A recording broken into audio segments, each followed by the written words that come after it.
this. Location really matters. When we went to refinance this house, I used an appraiser that I had used a couple of times on other things. And the first thing he said to me was, "Why did you buy a house here?" And a lot of times what you'll find is there is actually a street in a town or location that'll be the dividing line between where you want to buy a house and where you don't want to buy a house. Okay. And I had bought on the wrong side because I just wasn't aware. Okay. So that's something that you really need to think about. So I had bought a house in a bad neighborhood, and people in general don't want to live in bad neighborhoods unless they can't afford anything any better or they are part of the problem. So lots of lessons here in this particular deal. So ultimately what happened with this house is between lease option tenants,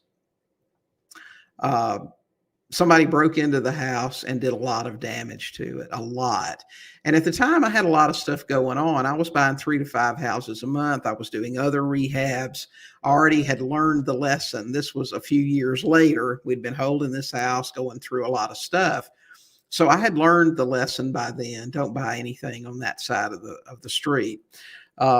It was so bad that from one break-in and damage to the next break-in and damage, I told my handyman, I said, go over there and just board that house up so they can't get back in it. And that's what we did. And that house stayed boarded up for probably 3 years with me making the mortgage payment on it. Now, remember, at this time, it was my mortgage payment. I had refinanced this house, but I bought this house subject to, and I bought it because somebody called me and they had a house they were going to give me. I didn't evaluate it very well. I was new and I didn't learn. I had not at that point learned all of the lessons that I needed to know. Bad neighborhoods are important. And I don't care how cheap you can get something.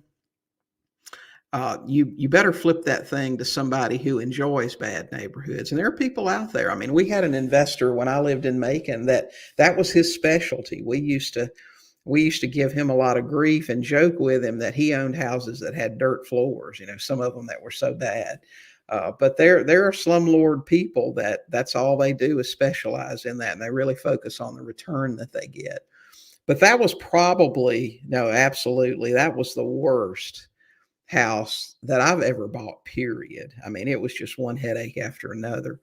But it was a sub 2. We bird that thing before there was a bird term. And that's how it worked out for us. So, hey guys, thanks for watching. While you're here, don't forget to hit the subscribe button and check out these other great videos and podcast episodes.